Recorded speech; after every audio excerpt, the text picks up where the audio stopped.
So ఎవరైతే IT కంపెనీలో job చేయాలనుకునే వాళ్ళకి కొన్ని రియల్ టైం ప్రాసెస్ తెలిసి ఉండాలండి. మినిమం అయితే నాలెడ్జ్ అయితే తెలిసి ఉండాలి. ఇప్పుడు మోస్ట్ ఆఫ్ ది క్యాండిడేట్స్ ఏం చేస్తుంటారు, కొంత కెరీర్ గ్యాప్ ఉన్న వాళ్ళు వీళ్ళందరికీ కూడా కొంత ఏదైనా మంచి కోర్స్ నేర్చుకొని ఒక ప్రాజెక్ట్ కంప్లీట్ చేసుకొని వాళ్ళు ఎక్స్పీరియన్స్ ఉందని వాళ్ళు జాబ్స్ ట్రయల్స్ చేసే వాళ్ళు ఉంటారు. బట్ వాళ్ళకు ఒక మినిమం నాలెడ్జ్ ఉండాలి. ఎందుకంటే ఇప్పుడు క్యాండిడేట్స్ ఫిల్టర్ చేయడానికి కొన్ని రియల్ టైమ్ క్వశ్చన్స్ అడుగుతుంటారు. ఎగ్జాంపుల్ చెప్పాలంటే మన వీడియో కంటెంట్, ఈరోజు కంటెంట్ ఇదే అండి టాపిక్. వర్క్ ఎవరు అసైన్ చేస్తారు, మీరు ఎలా రిసీవ్ చేసుకుంటారు, డెవలపర్స్ ఎలా రిసీవ్ చేసుకుంటారు, సపోర్ట్ టీమ్స్ అయితే ఎలా రిసీవ్ చేసుకుంటారు, ఆర్ అదర్ పీపుల్స్ ఎలా రిసీవ్ చేసుకుంటారు అనేది మనం ఈ వీడియో యొక్క మెయిన్ కంటెంట్. ఓకే, మీకు ఇలాంటి real time information, real time process అంతా కావాలి. కెరీర్ గైడెన్స్ రిలేటెడ్ కానీ, మోటివేషనల్ వీడియోస్ కానీ, టెక్నికల్ రిలేటెడ్ కానీ, లేటెస్ట్ న్యూస్ కానీ అన్నీ కావాలంటే మన లక్కీ టెక్నికల్ ఛానల్ ఫాలో అవ్వండి. అండ్ అదేవిధంగా మీ ఫ్రెండ్స్కి షేర్ చేయండి. అండ్ మర్చిపోకుండా కంటెంట్ నచ్చితే లైక్ చేయడం మాత్రం మర్చిపోద్దండి. మనం మెయిన్ కంటెంట్ స్టార్ట్ చేస్తే ఎక్స్పీరియన్స్గా మనం ట్రై చేసేవాళ్ళు మాత్రం కన్ఫామ్గా దీని గురించి తెలిసి ఉండాలి. ఎందుకంటే ఇది తెలియకుండా మీరు 3 years ఎక్స్పీరియన్స్ వచ్చిందా లేకపోతే 4 years ఎక్స్పీరియన్స్ మీరు చేశారా అని వాళ్ళకి డౌట్ వస్తుంది. ఇమీడియట్గా క్యాచ్ చేస్తారు మీకు అసలు ఎక్స్పీరియన్స్ లేదని. ఫ్రెషర్స్ అయితే ఇబ్బంది లేదు, ఎందుకంటే వాళ్ళు ఫ్రెషర్స్ కాబట్టి వాళ్ళకి ఏం తెలియదు కాబట్టి ఓకే. సో వాళ్ళే ట్రైన్ చేసి వర్క్ అసైన్ చేస్తుంటారు. సో వాళ్ళ గురించి కూడా చెప్తాను. ఫ్రెషర్స్కి ఎవరు ఇస్తారు వర్క్ అనేది. చాలామంది ఫ్రెషర్స్ కూడా కన్ఫ్యూజ్ అవుతుంటారు. మాకు మేనేజర్ ఇస్తాడా, లేకపోతే లీడ్ ఇస్తాడా, లేకపోతే వేరే ఏదైనా టూల్స్ ద్వారా మాకు వర్క్ అసైన్ అవుతుందా, ఇవన్నీ కూడా వాళ్ళకి కన్ఫ్యూజన్, అది కూడా క్లియర్ చేస్తాను. సో వీడియో ఎండ్ వరకు చూడండి. ఓకే, మరి ఫస్ట్ సీనియర్స్ గురించి డిస్కస్ చేస్తే ఎవరైతే ఎక్స్పీరియన్స్ పీపుల్గా ట్రై చేసే వాళ్ళందరూ కూడా ఫస్ట్ వర్క్ అనేది వీళ్ళకి కన్ఫ్యూజన్. చాలామంది చాలా రకాలుగా అంటుంటారు. బట్ ఒకటి గుర్తుపెట్టుకోండి, ఇది స్టార్టప్ కంపెనీస్లో ఒకలా ఉంటుంది ప్రాసెస్. అండ్ ఎందుకంటే సమ్ పీపుల్ డైరెక్ట్గా కూడా వర్క్ ఇవ్వచ్చు, ఇది స్మాల్ కంపెనీస్లో అయితే. But some level 3, level 4, level 5 ఇలాగా కొంత big mid size to top MNC companies అయితే వాళ్ళ ప్రాసెస్ వేరే ఉంటుంది, వర్క్ అసైన్ చేయడంలో కానీ, వర్క్ని ఇచ్చేవాళ్ళు కానీ. ఓకే, జనరల్గా అయితే ఏంటంటే ఏదైనా ఒక రిక్వైర్మెంట్ అనేది హై లెవెల్ పీపుల్ ఫస్ట్ ఆ రిక్వైర్మెంట్స్ని గ్యాదర్ చేసుకుంటారు. ఎవరు? Project manager and scrum master ఆ హై లెవెల్ స్టోరీస్ని రాస్తుంటారు. ఇప్పుడు అందరూ కూడా అజైల్ ప్రాసెస్ని ఫాలో అవుతుంటారండి ఎక్కువ కూడా సాఫ్ట్వేర్ కంపెనీస్లో. ఓకే, అంటే మీకు వర్క్ అనేది ఏదైనా ఒక టాస్క్ ఇస్తే ఆ టాస్క్ అనేది 15 daysలో కంప్లీట్ చేయాలి. అండ్ కొన్ని కంపెనీస్ 3 weeks పెట్టుకుంటే, కొన్ని కంపెనీస్ 4 weeks పెట్టుకుంటే, యావరేజ్గా అయితే 2 weeks ఉంటుంది. 2 weeksలో మీరు ఇచ్చిన టాస్క్ కంప్లీట్ చేయాలి. మరి ఎవరిస్తారు అంటే మోస్ట్ ఆఫ్ ది కంపెనీస్లో ఏంటంటే యావరేజ్ తీసుకుంటే మీకు వర్క్ అనేది ఈ జీరా ప్లాట్ఫామ్ దగ్గర నుంచి వస్తుందండి. డెవలపర్స్ అందరికి కూడా జీరా డాష్బోర్డ్ ఉంటుంది. దాంట్లో మీకు స్టోరీస్ అసైన్ చేస్తుంటారు ఆల్రెడీ. ఎవరు? ప్రాజెక్ట్ మేనేజర్ కానీ, స్క్రమ్ మాస్టర్ కానీ కొన్ని స్టోరీస్ ఉంటాయి. ఆ స్టోరీస్ని మళ్ళీ మీ లీడ్ కావచ్చు బ్రేక్ డౌన్ చేస్తాడు. ఏవైతే లార్జ్ స్టోరీస్ ఉంటాయి, ఏవైతే స్టోరీస్ ఉంటాయో ఆ స్టోరీస్ని సబ్ టాస్క్ లాగా బ్రేక్ డౌన్ చేసి అవి డెవలపర్స్కి డిస్ట్రిబ్యూట్ చేస్తారు, అసైన్ చేస్తారు.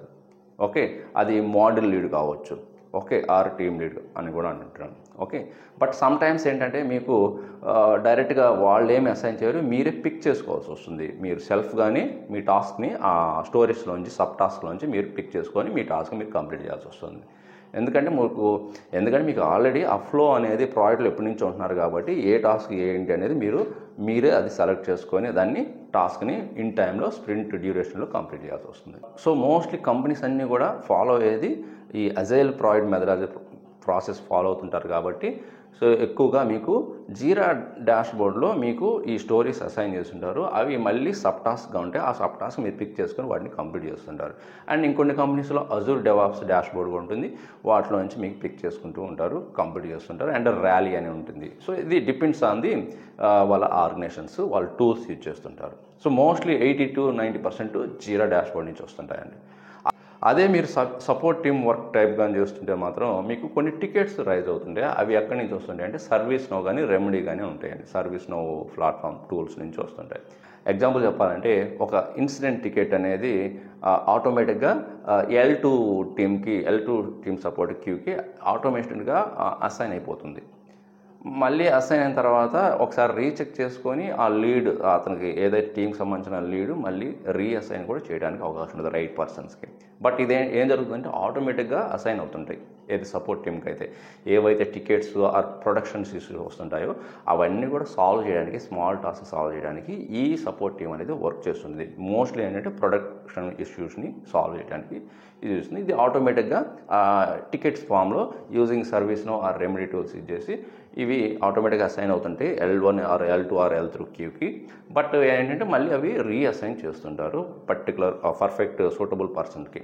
Okay right. మరి ఫ్రెషర్ విషయానికి వస్తే వీళ్ళకి చాలా కన్ఫ్యూజన్. మేనేజర్ ఇస్తారని కొంతమంది, టీమ్ లీడ్ ఇస్తారని కొంతమంది, లేకపోతే జీరా నుంచే డాష్ బోర్డ్ నుంచి మనమే పిక్ చేసుకొని కొంతమంది, అలాగా వాళ్ళ ఒపీనియన్లో ఉంటారు. మీరు ఫ్రెషర్స్ కాబట్టి మోస్ట్లీ ఏంటంటే మీకు డైరెక్ట్గానే మీకు మోస్ట్లీ లీడే వర్క్ ఇస్తుంటారు, అసైన్ చేస్తుంటారు. వీళ్ళకైతే డైరెక్ట్గా ఏదో ఇంకా బిగ్ టాస్క్ అయితే ఇవ్వరు. వీళ్ళు ఫ్రెషర్స్ కాబట్టి సమ్ డాక్యుమెంటేషన్ పార్ట్ కానీ, సమ్ టెస్ట్ కేసెస్ రాపించడం కానీ, ఆర్ ఏదన్నా స్మాల్ బగ్ ఫిక్సెస్ చేయించడం కానీ ఇలాంటి టాస్క్ని చేస్తుంటారు. సో ఈ కొంత వీళ్ళకి కాన్ఫిడెన్స్ వచ్చే వరకు ఈ team leads or some managers వాళ్ళ కంపెనీని బట్టి వాళ్ళే డైరెక్ట్గా ఇదిగో ఈ వర్క్ని ఇది కంప్లీట్ చేసేవని ఇలాగా directly they will assign the work to the junior people. Okay. So once వాళ్ళు కాన్ఫిడెంట్ వచ్చిన తర్వాత ఇంకా వాళ్ళే Jira dashboard or Azure DevOps or what platforms నుంచి వాళ్ళకి ఇచ్చిన టాస్క్ని రిలవెంట్ టాస్క్ని పిక్ చేసుకొని వాళ్ళ వర్క్ని కంప్లీట్ చేస్తుంటారు ఇన్ టైంలో. ఓకే, ఇన్ స్ప్రింట్ డ్యూరేషన్లో. సీనియర్ పీపుల్స్కి అయితే team lead or module lead వీళ్ళు ఏం చేస్తారంటే వాళ్ళ జీరా డాష్బోర్డ్లో వాళ్ళకి వర్క్ని అసైన్ చేయడం జరుగుతుంది. వాళ్ళు పిక్ చేసుకొని వాళ్ళ వర్క్ని కంప్లీట్ చేసుకుంటూ ఉంటారు. మరి ఈ క్లయింట్కి సంబంధించి ఏదైనా ఎన్హాన్స్మెంట్ వర్క్ కానీ అది ఎలాగా రిసీవ్ అవుతుందంటే, సో మోస్ట్లీ మీకు క్లయింట్స్ నుంచి రావచ్చు ఆర్ మేనేజర్ నుంచి రావచ్చు, అది త్రూ ఈమెయిల్స్ నుంచి రావచ్చు. ఒక స్పెసిఫిక్ ఎన్హాన్స్మెంట్ మీరు ఇంకా దాన్ని ఎన్హాన్స్ చేయాలి, ఎలాంటి టాస్క్లు ఏంటంటే త్రూ మెయిల్స్ రావచ్చు, టీమ్స్ నుంచి రావచ్చు, మైక్రోసాఫ్ట్ టీమ్స్ నుంచి రావచ్చు ఆర్ స్లాక్. ఓకే, సో ఇది క్లయింట్స్ యొక్క వాళ్ళ ఎన్హాన్స్మెంట్ రిక్వెస్ట్ని ఈ ప్లాట్ఫామ్స్ ద్వారా మీకు రిసీవ్ అవ్వడానికి ఛాన్స్ ఉంటుంది. అండ్ ఇంకా మోస్ట్లీ మీకు కొంత వర్క్ క్లారిఫై అవ్వడానికి మీరు ఏం చేశారు అండ్ మీరు ఏం టాస్క్ కంప్లీట్ చేశారు ఇవన్నీ కూడా ఎక్కడ డిస్కషన్ జరుగుతుందంటే డైలీ స్టాండప్ మీటింగ్లో ఈ డిస్కషన్ జరుగుతుంది. మీకు ఒక వర్క్ క్లారిఫై అవ్వడానికి కానీ ఆర్ మీరు ఏం టాస్క్ కంప్లీట్ చేస్తారు ఎస్టర్డే, సో ఈరోజు ఏం చేయబోతున్నారు, ఇలాంటివన్నీ కూడా డిస్కషన్ డైలీ స్టాండప్ కాల్లో జరుగుతుంటాయి. సో ఇలాగా మీకు ఫ్రెషర్ అయినా సరే ఆర్ ఎక్స్పీరియన్స్ పీపుల్ అయినా ఆర్ సపోర్ట్ టీమ్ అయినా ఆర్ డిఫరెంట్ వర్కింగ్ పీపుల్ అయినా సరే వాళ్ళకి వాళ్ళ రిలవెంట్ టూల్స్ నుంచి రిసీవ్ అవుతుంటాయి. అవి ఆల్రెడీ వాళ్ళ module lead or team lead or managers వాళ్ళు or Jira dashboard or particular Azure DevOps డాష్బోర్డ్స్లో వాళ్ళకి స్టోరీస్ ఫామ్లో అసైన్ చేస్తుంటారు. అవి సబ్ టాస్క్ లాగా మళ్ళీ బ్రేక్ డౌన్ చేసి వాళ్ళ రిలవెంట్ ప్రొఫెషనల్స్కి అయితే పిక్ చేసుకొని వర్క్ని కంప్లీట్ చేస్తుంటారు. మరి మీరు ఆల్రెడీ వర్కింగ్ ప్రొఫెషనల్ అయితే మరి మీకు మీ కంపెనీలో ఎలాగ వర్క్ రిసీవ్ అవుతుంది, ఎవరు అసైన్ చేస్తున్నారు కామెంట్ రూపంలో తెలియజేయండి. మన వ్యూవర్స్ అందరికీ చాలా హెల్ప్ అవుతుంది. సో మీకు ఇంకా ఎలాంటి real time work environment and real time interview preparation and mock interviews కావాలనుకుంటే అది ఏ టెక్నాలజీ అని పర్లేదు, మీ డీటెయిల్స్ని ఈ మెయిల్ ఐడికి షేర్ చేయండి. నేను మీకు real time oriented project oriented interview preparation చేయించి మీరు ఇంటర్వ్యూని క్రాక్ చేసేలాగా నేను ప్రిపేర్ చేపిస్తాను. డ్యూరేషన్ 45 days ఉంటుంది. సో మీకు ఈ కంటెంట్ వస్తే లైక్ చేసి మీ ఫ్రెండ్స్ అందరికీ కూడా షేర్ చేయండి, చాలామందికి హెల్ప్ అవుతుంది. ఇలాంటి మరిన్ని యూస్ఫుల్ ఇన్ఫర్మేషన్ వీడియోస్ కావాలంటే stay tune and keep watching our videos. So will see you in the next video. Thank you very much.